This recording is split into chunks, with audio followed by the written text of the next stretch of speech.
Coach, you turned the tables tonight. Only 11 turnovers, and you scored 30 points off of their turnovers. What led to those changes?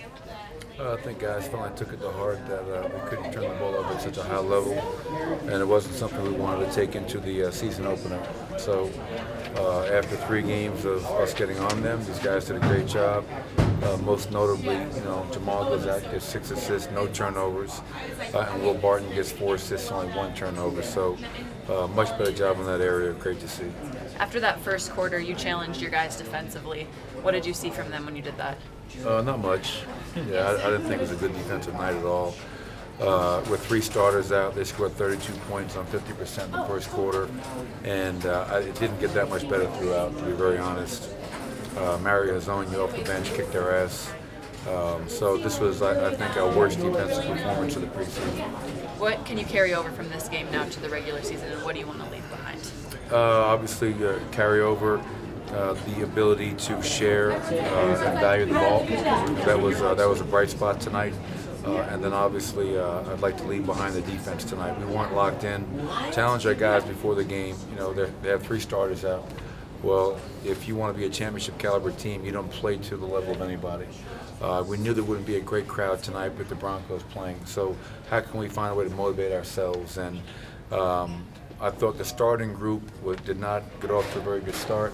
I give them credit. I thought they closed the second quarter on a high note, shut them down, not wanting to get anybody hurt. Great opportunity for guys on the bench in the second half. Some good things, but we'll get back at it tomorrow, clean a lot of things up, and try to learn from tonight. What do you take away from Will's night? He seemed to sort of slide right into that second unit and be active and facilitate on that end, offensive end of the floor. Yeah, I think the best thing he did was rebound. We had 9 rebounds tonight, so 9 rebounds, 4 assists, only 1 turnover, looking to be aggressive. In that unit, obviously the ball is going to be in his hands quite a bit. Him and Mason and pick and rolls, and now you just got to continue to make the right reads. Put pressure on the rim, they take that away. Look for Mace, they take that away. We got shooters spotted up all over the place, but I thought Will had a solid game for us tonight off the bench. Only 4 games, obviously, a short preseason. Are you happy with the chemistry level with the starters and the bench? Just where it is right now. Yeah, fairly happy with it. The one guy that we're trying to break into the group is Jeremy Grant, and I think he's shown pretty good chemistry with both groups, in the starting group in Phoenix and off the bench. So overall, these guys have played together, they know each other, so I think it's been pretty solid. But again, I'm glad that we won, but as I said pregame, for me, this wasn't about winning the game. This was about playing the right way and creating good habits. And defensively, we took a step backwards tonight, and we can't afford to do that. We have to be more consistent if we want to be an elite defensive team this year. When you look at this preseason as a whole, do you feel like your unit's gotten better, your team? Yeah, I think so.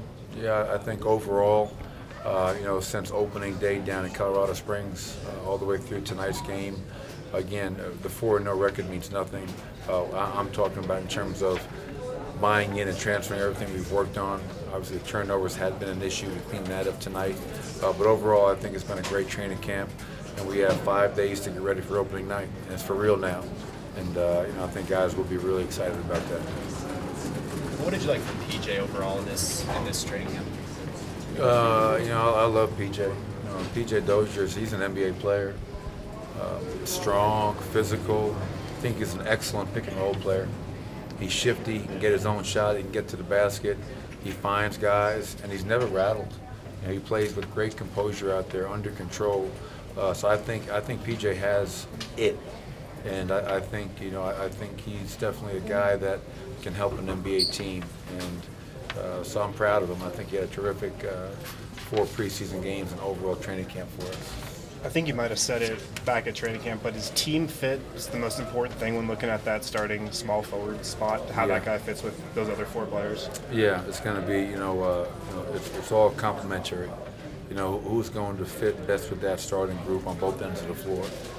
And, it's going to be a tough decision, but the reality is it's a long season, and whoever is our starting small forward on opening night doesn't mean he's going to be our starting small forward at the halfway point, at the end of the year. Things happen throughout the season, and we've also talked a lot about sacrifice. It's not about the individual; it's about the betterment of the group. And I'll make that decision, and obviously I expect whoever we go with to embrace that, and whoever we don't go with, those guys to embrace the opportunity that they'll have coming off the bench. Thank you. Appreciate it.